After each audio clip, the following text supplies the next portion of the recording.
오늘 오후 예배 때 하나님께서 우리에게 주시는 말씀은 마가복음 14장입니다. 마가복음 14장 60절에서 65절까지의 말씀을 제가 읽도록 하겠습니다.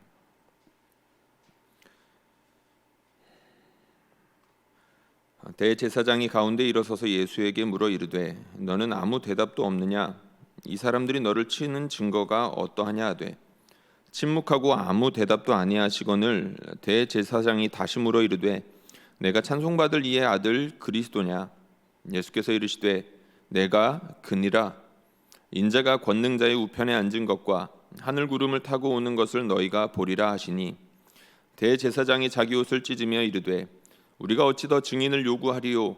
그 신성 모독하는 말을 너희가 들었도다. 너희는 어떻게 생각하느냐?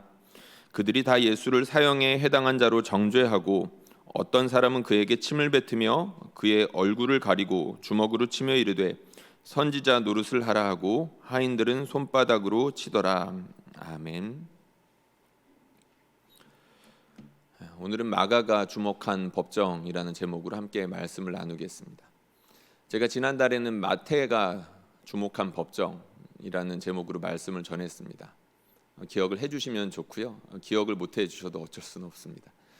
짧게 말씀을 드리자면 마태가 오늘 마가가 주목한 법정을 동일하게 주목을 했는데 예수님께서 대제사장의 질문에 대해서 하나님의 아들 그리스도냐? 라고 물었을 때에 예수님께서는 네가 그렇게 말했다. 그러나 나는 그리스도다. 라고 이렇게 답하셨다는 것을 주목했다. 이렇게 말씀을 드렸죠. 그 말씀을 통해서 마태는 당시의 유대인들, 그러니까 대제사장을 필두로 한 유대인들이 자신들은 선민이고 누구보다도 하나님을 잘 안다라고 착각하고 있었다는 것을 예수님께서 폭로하시고 드러내셨다. 그들이 얼마나 잘못된 열심과 확신을 가지고 있는지를 드러내셨다. 이런 주제로 말씀을 드렸습니다. 오늘은 마가가 동일하게 마태와 똑같은 장면을 주목하고 있는데 마가가 주목하고 있는 관점은 조금은 다릅니다. 오늘은 그 지점을 여러분들과 함께 나누려고 합니다. 오늘 마가복음이 이제 지난번에 읽었던 그 마태복음의 본문과 비슷한데요. 마가가 주목하고 있는 지점이 따로 있습니다. 62절 말씀인데 이 말씀을 저희가 한번 같이 읽어보도록 하겠습니다. 오늘 제가 읽은 본문 중에서 62절 말씀을 함께 읽겠습니다. 시작. 예수께서 이르시되 내가 그니라. 인자가 권능자의 우편에 앉은 것과 하늘 구름을 타고 오는 것을 너희가 보리라 하시니. 아멘. 인자가 권능자의 우편에 앉은 것과 하늘 구름을 타고 오신다는 말씀은 마태에도 똑같이 한 부분입니다. 그런데 이제 마가가 주목하고 있는 예수님의 대답은 바로 이 부분이겠죠. 내가 그니라. 마태복음에서는 안 나왔던 말입니다. 마태복음에서는 예수님께서 네가 말하였다라고 말씀을 하셨다면 이 본문에서는 내가 그니라 뱅뱅 돌리지 않으셨고 분명하고 선명하게 말씀하셨다는 거죠. 마가가 주목하고 있는 부분은 분명 이 대답인데 마가는 왜 이 부분을 주목하고 있을까? 여기에 대해서 우리가 살펴보자는 겁니다. 사실 이렇게 질문을 던지면 사실 내가 그니라라는 뜻이 도대체 뭐야? 라고 우리가 헷갈려 할 수 있고 굉장히 좀 지루해지기 쉬울 수 있습니다. 근데 이 질문에 대해서 답을 하기 위해서는 조금은 지루하더라도 마가복음에서 나오는 여러 가지 말씀들을 좀 따라가 볼 필요가 있습니다. 제가 오늘 말씀 인용할 것들을 좀 준비를 했는데요. 화면을 한번 보여주시고요. 제가 한번 읽어보겠습니다. 예수께서 꾸짖어 이르시되 잠잠하고 그 사람에게서 나오라 하시니 여기에 보면 예수님께서 잠잠하라라고 말씀하셨습니다. 뭘 잠잠하라고 하셨냐면 자꾸 그리스도이십니다. 당신은 하나님의 아들 그리스도이십니다라고 마귀가 떠드니까 야 시끄러 조용해라고 하셨다는 겁니다. 그 다음에 이런 말씀도 있습니다. 예수께서 각종 병이 든 사람을 많이 고치시며 많은 귀신을 내쫓으시되 귀신이 자기를 알므로 그 말하는 것을 허락하지 아니하시니라. 여기서도 동일하죠. 잠잠하라라고 말씀하셨습니다. 이르시되 삼가 아무에게도 아무 말도 하지 말고 가서 내 몸을 제사장에게 보이고. 유명한 본문이죠. 병이 하나님께 예수님께서 병을 고쳐 주셨는데 그 환자에게 그 환우가 병 고침을 받고 난 다음에 다른 사람들한테 굳이 말하지 말고 제사장에게 가서 네가 예전에는 이랬는데 이렇게 나았다라는 것을 한번 확인하고 와라. 말하지 말라고 분명히 경계하셨습니다. 그리고 이 모든 말씀들을 대표할 만한 말씀인데 마가복음 3장 12절엔 이런 말씀이 있습니다. 예수께서 자기를 나타내지 말라고 많이 경고하시니라. 예수님께서는 분명 여러 가지 기적들을 베푸시면서 자기를 나타내지 말라고 무리들에게 그리고 때로는 귀신들에게 이렇게 경계하셨습니다. 그리스도가 이 땅 가운데 온전히 나타나야 하나님께서 영광 받으시고 하나님께서 그것도 원하시는 바이실 텐데 이상한 장면이죠. 우리가 성경을 읽을 때마다 의아한 장면들입니다. 예수님은 자기가 그리스도라는 것을 나타내시기 위해서 이 땅에 오셨고 그 수많은 기적을 베푸셨는데 왜 이렇게 자신을 알리지 말라고 경계하셨을까? 우리가 좀 짐작해 볼 수 있는 그 사건이 하나가 더 있습니다. 예수님께서 이렇게 말씀하신 이유를 짐작하게 하는 그런 힌트를 주는 본문이라는 건데요. 그것은 다름 아닌 오병이어 사건입니다. 여러분, 오병이어 사건 때 예수님께서 그 무리들에게 많은 먹을 것들을 주시고 먹이시고 사람들이 예수님을 왕으로 삼으려고 했을 때 예수님께서 어떻게 하셨는지를 기억하실 겁니다. 예수님께서는 그 즉시 자리를 피하셨다라고 했습니다. 바로 자리를 피하셨다라고 했죠. 예수님께서는 자신이 그리스도셨지만 사람들이 자신을 그리스도로 삼으려고 했을 때 그 자리를 박차고 피하셨다는 겁니다. 요한복음에 보면 그 이야기가 어느 정도 이렇게 짐작 가능하게 하는 말씀들이 나옵니다. 사람들이 예수님을 떡을 주는 사람으로만 생각했기 때문입니다. 예수님은 생명을 주시러 오신 하나님의 아들이셨죠. 그런데 사람들은 예수님을 떡을 주러 오신 분, 자신들의 먹고 사는 것을 충족시켜줄 메시아로만 생각하고 있었다는 겁니다. 예수님께서는 그 오해를 피하고 싶으셨던 거죠. 그럼 예수님께서 병자들을 고치시고 귀신들을 쫓으시고 하면서 왜 사람들을 그렇게 경계시켰는지에 대해서 우리는 어느 정도 짐작할 수 있습니다. 오병이어를 이렇게 사건 기적을 일으키시고 사람들을 피하셨던 이유가 사람들이 자신을 오해하지 않기를 바라셨다는 것이었던 것처럼 이 사건들에서도 그랬다는 거죠. 사람들이 예수님을 그저 자신의 병을 고쳐주시는 분으로만 착각하지 않기를 바랬고 자신이 그저 귀신을 쫓아주러 온 사람으로만 축기하는 사람으로만 오해하지 않기를 바라셨던 겁니다. 예수님은 그보다 훨씬 더 중요한 이유로 이 땅에 오시지 않았습니까? 그 훨씬 더 중요한 이유, 우리를 대신하여 자신을 제물로 바치시고 우리를 죄에서 구하시고 우리에게 영원한 생명을 주시기 위해서 이 땅 가운데 오셨는데 그런 모든 중요한 것들은 쏙 빼버리고 예수님을 오로지 자신의 유익을 채워주시기로 온 마치 우상과 별로 다를 것이 없는 그런 존재로 오해할까 봐 예수님께서 그렇게 경계하시고 자신이 그리스도라는 것들을 함부로 말하지 말라고 하셨다는 겁니다. 그런데 반면에 예수님께서 자신을 그리스도라고 나타내신 장면들이 있습니다. 그게 누구냐면 바로 제자들입니다. 여러분, 베드로가 예수님께 가이사랴 빌립보에서 뭐라고 고백했는지를 잘 아시죠? 사람들이 나를 누구라 하느냐? 주는 그리스도이십니다. 베드로는 분명히 고백했죠. 예수님이 그리스도라는 겁니다. 그러자 예수님께서 하셨던 말씀이 있습니다. 정말로 맞다. 기뻐하시면서 네가 이 고백을 하는 것은 네가 스스로 하는 것이 아니라 하늘에 계시는 내 아버지께서 깨닫게 해주셨기 때문에 네가 그러한 고백을 할 수 있었던 거다라고 말씀하셨습니다. 다시 말해서 자신이 그리스도라는 것을 인정하셨을 뿐만 아니라 제자가 그렇게 고백한 것에 대해서 기뻐하고 좋아하셨다는 거죠. 그리고 동시에 그 말씀과 함께 예수님께서 덧붙이셨던 말씀이 있습니다. 어떤 말씀이셨냐면 자신의 죽음과 고난에 대해서 덧붙여 말씀을 하셨습니다.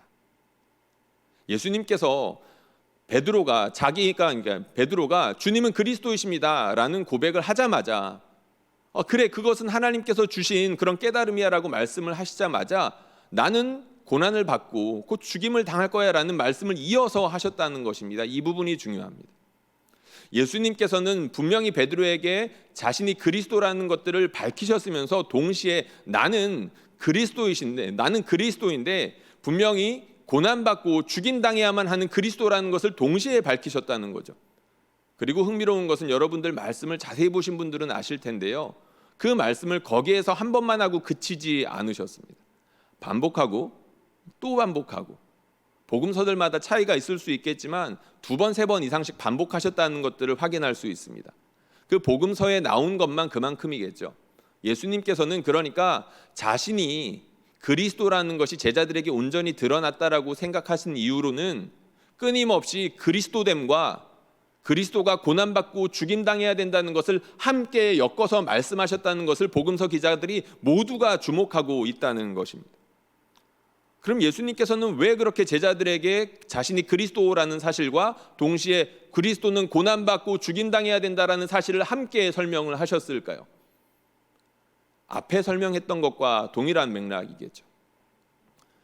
많은 무리들이 예수님을 그저 자신의 병을 고쳐주시고 배고픈 배를 채워주시는 분으로만 착각할까 봐 내가 그리스도라는 것을 함부로 말하지 마라고 경계하셨던 것처럼 제자들 역시 예수님을 그저 자신들의 소원을 성취해 주시는 분 정도로 축소시키고 오해할까 봐 예수님께서 그렇게 경계를 하셨던 겁니다. 예수님께서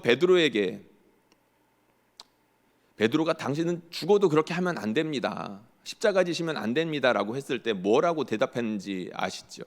사탄아, 내 뒤로 물러가라. 예수님은 그만큼 경계하셨습니다.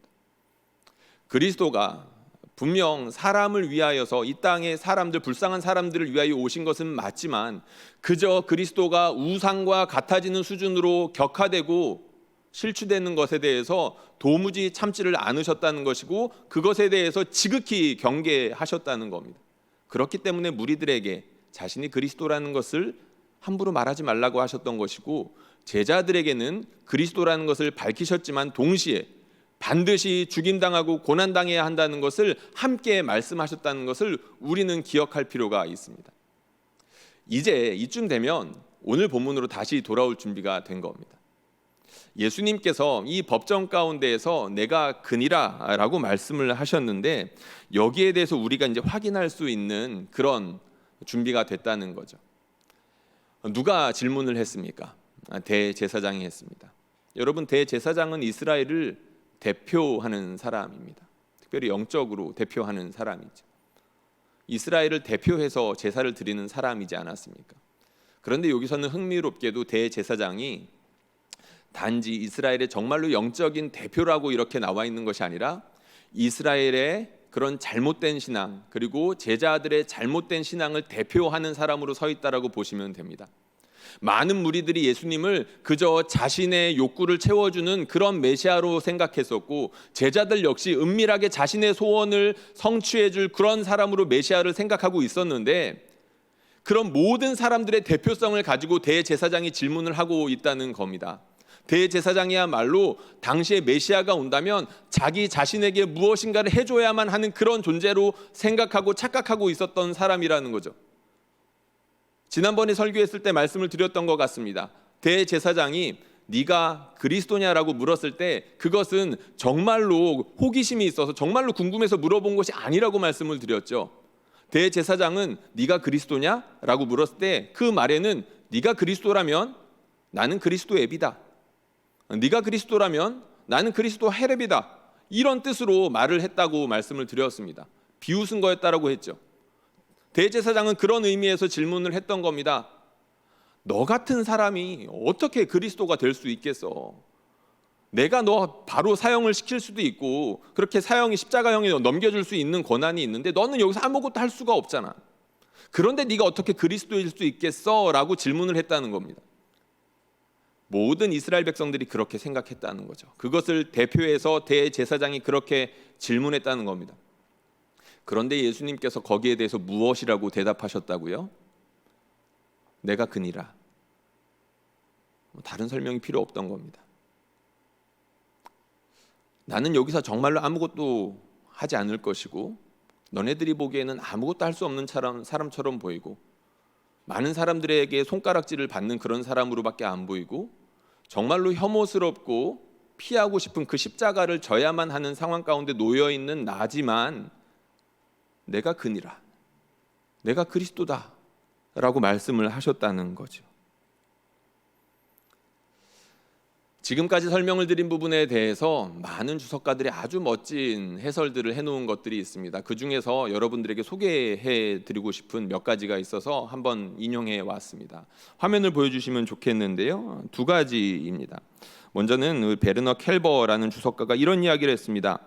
예수께서는 신문 중에 적대자들 앞에서 자신의 완전한 신분을 단 한 차례 유일하게 드러내심으로써 자기 자신을 즉시 유죄인 것처럼 만들어 사형 선고를 끌어내셨다.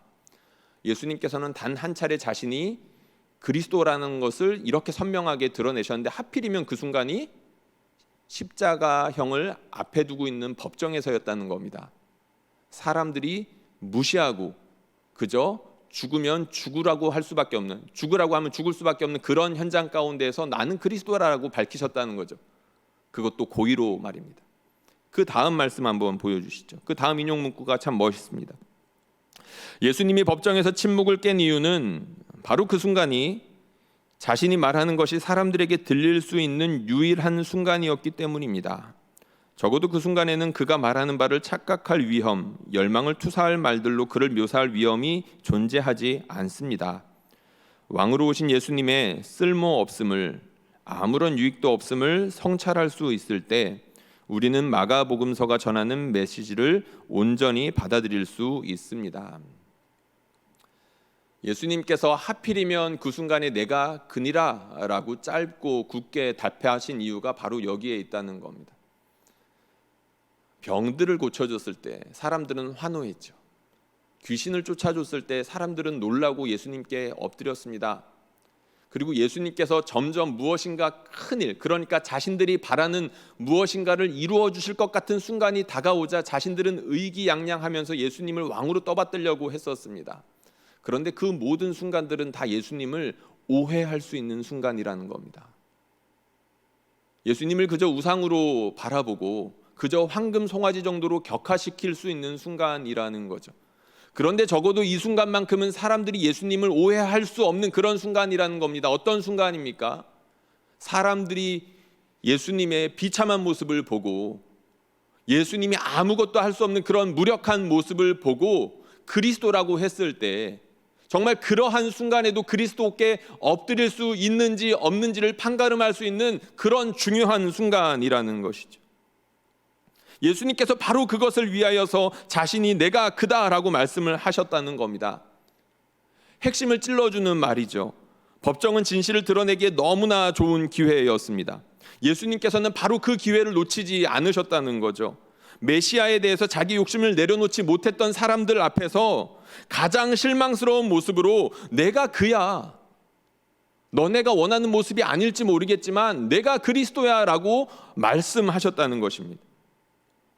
사실 예수님께서는 2000년 전에만 이렇게 행하셨는 것이 아니라 지금도 이렇게 똑같이 행하고 계십니다. 예수님은 당시에도 사람들을 불쌍히 여기셨던 것처럼 너무 불쌍하여서 그들의 병도 고쳐주시고 귀신도 쫓아주시고 먹을 것도 주시는 것처럼 지금도 여전히 우리에게 있어서 병도 고쳐주시고 귀신도 쫓아주시고 먹을 것도 주시고 돈도 주시는 분이시죠.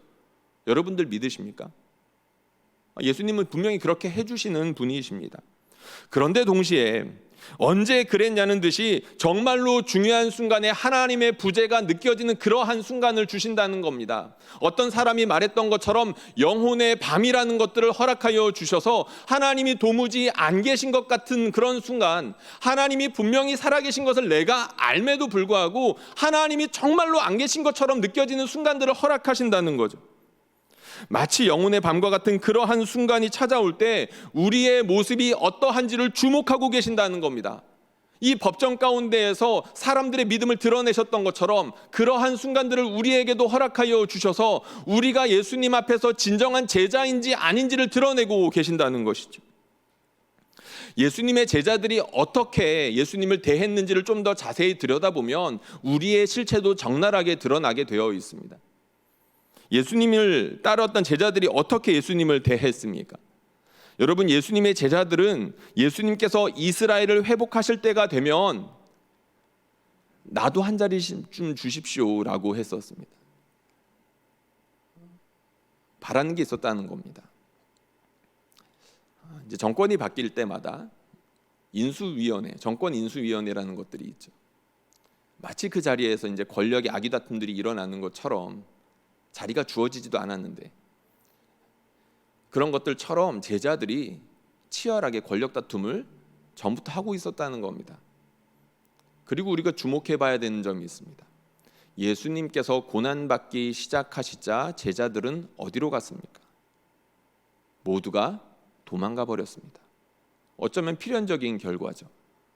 자신의 입속을 챙기기 위해서 예수님을 따라다녔다라는 것이 결정적인 순간에 드러났던 겁니다. 제가 참 안타깝게 생각하는 장면이 있습니다.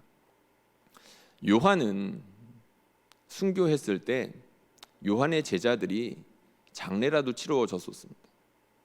그런데 예수님께서 돌아가셨을 때 예수님의 시신을 챙겨줬던 것이 제자들이었습니까? 아닙니다. 제자들은 예수님의 시신조차 수습할 용기가 없었습니다. 인간적인 눈으로 봐도 참 너무한 면이다 싶습니다. 그런 제자들 중에서도 베드로는 또 어땠습니까? 베드로가 예수님, 주님은 그리스도이십니다 라고 말했을 때 예수님께서 많이 기뻐하시지 않았습니까? 그런데 예수님께서 바로 그 자리에서 인자가 많은 사람들에게 고난을 당하고 결국에는 서기관들에게 넘겨져서 십자가를 져야 된다라고 말씀하셨을 때 예수님께서 그저 말씀만 하셨던 겁니다. 진짜로 십자가를 지셨던 것도 아니죠. 그저 말씀만 하셨던 거였는데 예수님을 붙들고 항변했다라고 나와 있습니다. 그저 십자가에 대해서 말씀만 하셨을 뿐인데 베드로는 무슨 재수없게 그런 말을 하고 있습니까? 라고 이야기를 했다는 거죠. 베드로가 왜 그렇게까지 이야기했습니까? 반드시 예수님을 통해서 이루고자 하는 자신의 소원이 있었기 때문입니다. 그것이 구체적으로 무엇인지 드러나지 않지만 무리들이 가지고 있었던 소원들과 어느 정도 겹칠 것이고 제자들이 가지고 있었던 소원과 어느 정도 겹치겠죠. 베드로 역시 자신의 은밀한 그런 욕구들이 있었을 겁니다. 대의에 합하는 그런 욕구들도 있었을 것이고 자신의 욕심을 차리고자 하는 그런 욕구들도 있었겠죠. 예수님은 반드시 그때까지, 그러니까 베드로의 소원이 이루어질 때까지 예수님은 살아계셔야 되는데 나는 고난받고 십자가를 져야 돼 라고 말씀하시니까 듣기에도 거북한 소리라는 거죠. 예수님이 정말로 십자가를 진 것도 아닌데 그저 말씀만 하셨을 뿐인데 예수님을 붙들고 도대체 그러시면 안 됩니다. 왜 그런 말씀을 하십니까? 라고 따졌다는 겁니다. 이처럼 십자가는 제자들이 예수님을 향한 태도와 자세가 어떠했는지를 고스란히 드러내는, 그리고 바꾸기도 하는 그런 분기점과도 같았습니다. 예수님을 잘 따르다가도 십자가라는 말씀만 드러나면, 그리고 정말로 십자가를 지기 시작하는 그 순간이 찾아왔을 때 사람들이 자신의 본심이 드러나기 시작했고 어쩌면 본심까지도 그렇게 바꿔버리는 그러한 분기점이 바로 십자가였다는 것이죠. 우리에게는 십자가는 똑같이 작용합니다. 우리의 필요에 잠잠하시고 우리의 문제 앞에서 침묵하시는 주님을 볼 때면 우리의 마음은 어느새 싸늘해지곤 합니다. 그리고 우리가 십자가를 져야 하는 순간이 찾아온다라고 한다면 그냥 피해버리거나 모호한 태도를 취해버리는 것이 너무나도 쉽습니다. 십자가를 지는 예수님은 사람들이 원하지 않습니다. 하물며 십자가를 지라고 하는 예수님은 더 인기가 없습니다. 예수님 당시의 사람들은 예수님께서 놀라운 힘과 지혜로 적들을 물리치신 후에 영광스러운 모습으로 이렇게 말씀하시기를 원했을 겁니다. 내가 그리스도다. 그런데 예수님께서는 그런 모습으로 내가 그리스도다라고 말씀하시지 않았죠. 오히려 사람들이 가장 상상하기도 싫고 아니면 너무 상상하기 싫어서 생각조차 못했던 그러한 순간에 내가 그니라 라고 말씀을 하셨습니다. 오예배를 드리는 분들이라면 어쩌면 대부분 한 번쯤은 이런 생각을 한번 해보셨을 겁니다. 예수님은 옛날에 내 기도 참 많이 잘 들어주셨는데 요즘은 어째 좀 뜸하시네. 예수님이 옛날에 내 기도 많이 들어주셨는데 요즘은 옛날 같지 않다는 겁니다. 왜 그런 생각이 안 들겠습니까? 살다 보면 기도할 일들은 점점 더 많아지지 않습니까? 기도할 일은 더 많아지는데 그렇게 많이 기도하는 만큼 기도 응답이 많아지는 것처럼 보이지는 않기 때문이죠. 예수님 요즘 좀 뜸하신 것 같아요. 충분히 그렇게 생각할 수 있다는 겁니다. 우리도 예수님 당시의 사람들처럼 예수님이 항상 나의 필요를 채워주시고 긴급한 문제를 해결해 주시는 분이었을 때는 감격하고 환호하고 평소보다 더 많이 헌금도 하고 헌신하면서 나의 마음을 그렇게 표현할 수 있습니다. 저도 그랬고 다른 많은 분들이 그렇게 하십니다. 하나님께서 그렇게 도우셨는데 이렇게 표현하는 것은 분명 좋은 일이고 권장할 만한 일입니다. 그런데 안타까운 건 생각보다 많은 분들이 딱 그 지점에서 멈춰 있다는 겁니다.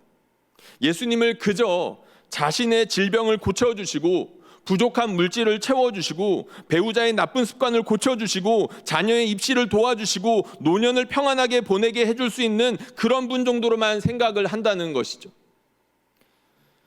목회 연수가 길지는 않지만 감사하게도 교구 사역을 하면서 성도들을 가까이서 함께하고 볼 수가 있습니다. 성도들이 겪는 희노애락의 순간들을 많이 보고 있고 그야말로 생로병사, 생사화복의 순간들을 함께하는 경우들이 참 많이 있습니다. 그렇게 예수님께서 많은 성도들을, 그러니까 제가 함께하는 성도들과 예수님께서 그들을 복주시는 장면들을 참 많이 목격합니다. 성도들이 아팠을 때 예수님께서 고쳐주시고 성도들이 돈이 필요할 때 하나님께서 그 성도들의 필요를 채워주시고 막 이렇게 순간순간 온몸에 있는 털이 삐쭉 설 정도로 소름이 돋을 정도로 하나님께서 세밀하게 챙겨주시는 것들을 목회하면서 여러 번 경험을 한다는 겁니다. 하나님께서 그렇게 챙겨주신다는 거죠. 때로는 목사님들의 기도를 통해서 그렇게 응답하시는 것도 봅니다. 하나님의 마음을 부어주셔서 이 성도들에게 이러한 것들이 필요합니다 라고 기도하면 하나님이 그 기도에 응답해 주시는 것들을 여러 번 경험한다는 거죠. 한 번은 이런 이야기를 들은 적이 있습니다. 목사님이 예전에 제가 좀 물질의 복을 받게 해달라고 기도해 주신 적이 있어요. 그런데 그 다음날 누가 저한테 500만 원을 주셨어요. 제가 그 말을 듣고 어떤 생각이 들었는지 아십니까? 하나님, 나는 다른 사람들은 이렇게 채워주시는데, 그러니까 제 기도를 통해서 하나님이 다른 사람들은 그렇게 채워주시는데 하나님, 나는 그런 생각이 잠깐 스치기도 했습니다. 하나님이 이렇게 제 기도를 들어주시기도 하시지만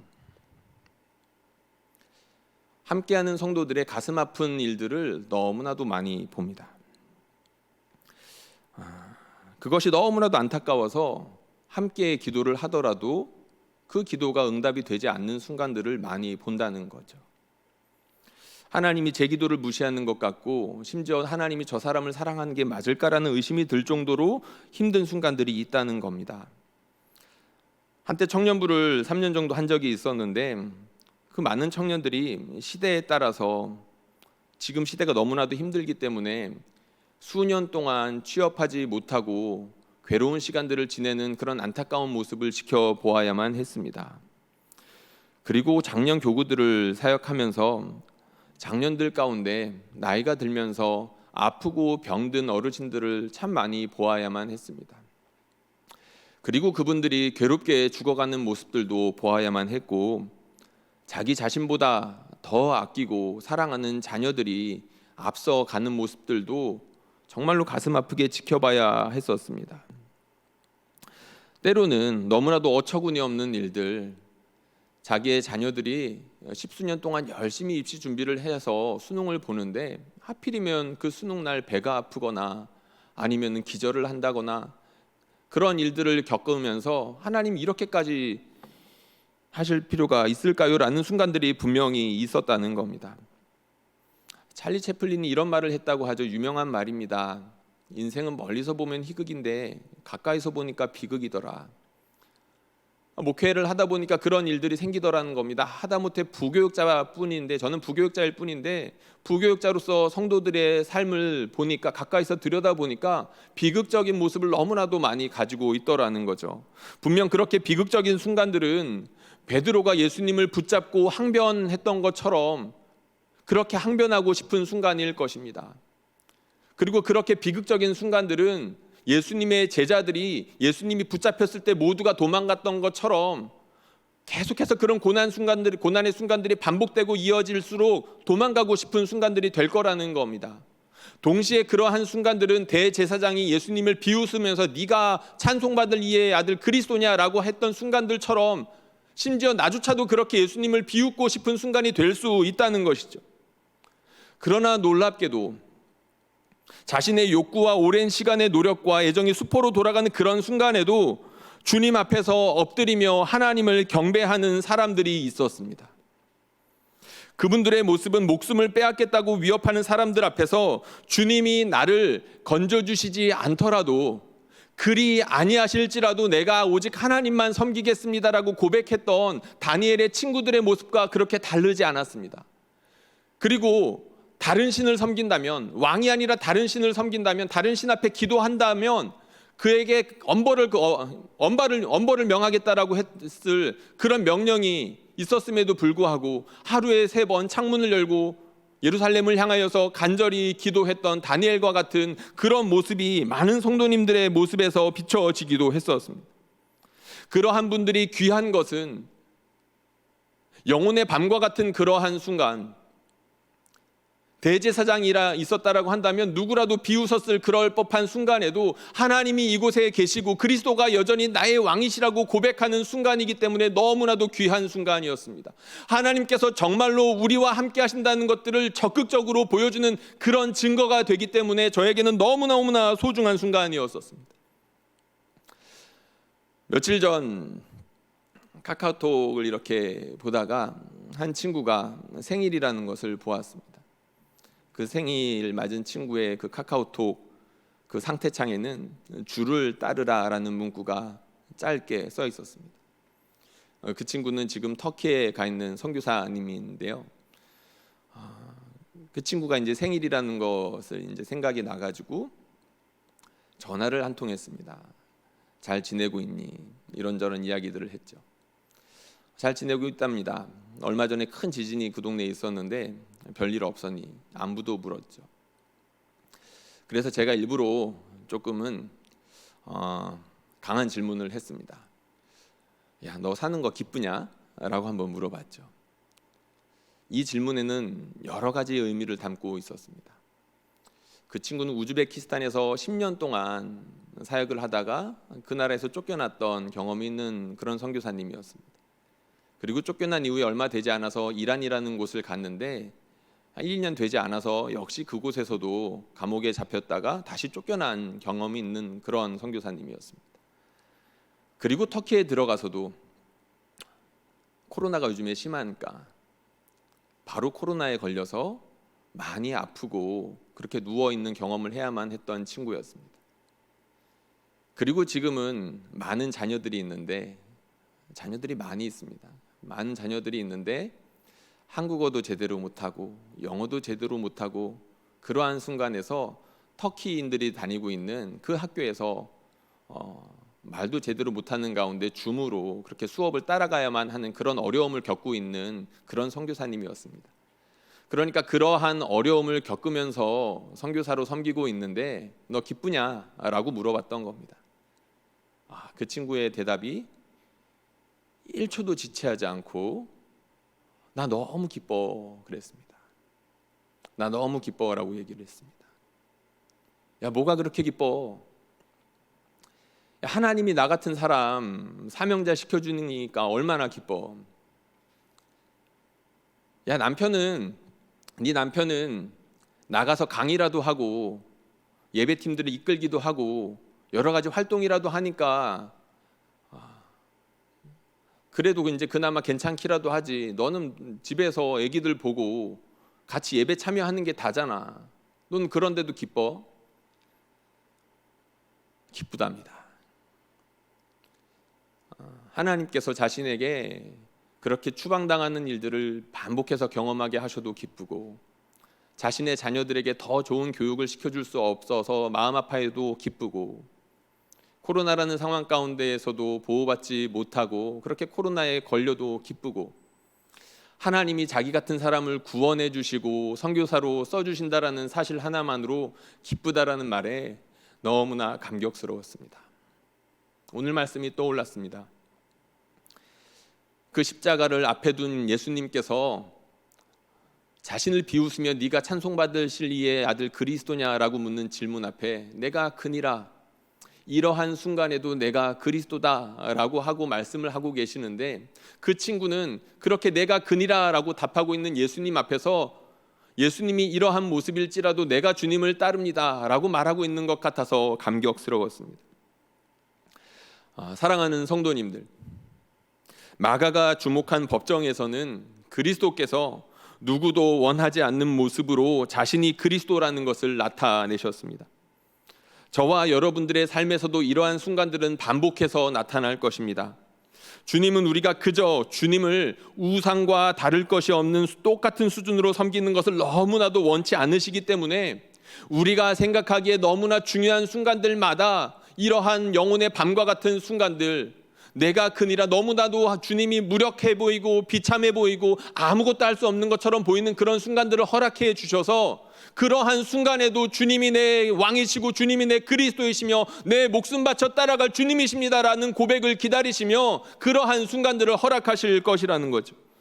내가 이 자리에서도 그리스도다라고 말씀하시는 그 주님 앞에 아멘, 주님은 그리스도이십니다라고 말할 수 있는 그런 사람이기를 예수님께서 간절히 바라며 그러한 순간들을 허락하실 것이라는 겁니다. 전대미문의 시간들이 이어지고 있습니다. 마스크를 벗어야 되는 순간들, 벗고 싶은 순간들이 빨리 왔으면 좋겠는데 빨리 올 것 같지가 않습니다. 성도들 중에 힘든 사람들이 많습니다. 우리 앞에 오윤혜 권사님께서 잠깐 기도하시면서 우리 코로나 때문에 힘든 성도들이 있다라는 기도를 하시면서 울먹이셨습니다. 그런 성도들이 많기 때문입니다. 위로를 드리고 싶고 하나님께서 그런 여러분들에게 돈을 드리고 질병을 치유해 주신다라는 말씀을 전하고 싶지만 오늘 말씀은 그렇지를 않습니다. 우리 주님이 이렇게 힘든 순간에 내가 그니라 라고 말씀하고 계십니다. 이러한 순간에도 내가 그리스도다, 그럼에도 너는 나를 따르겠냐라고 말씀하고 계십니다. 바라기는 아멘, 내가 주님을 믿고 따르겠습니다 라고 답할 수 있는 저와 여러분들 되시기를 주님의 이름으로 축원합니다. 함께 기도하겠습니다.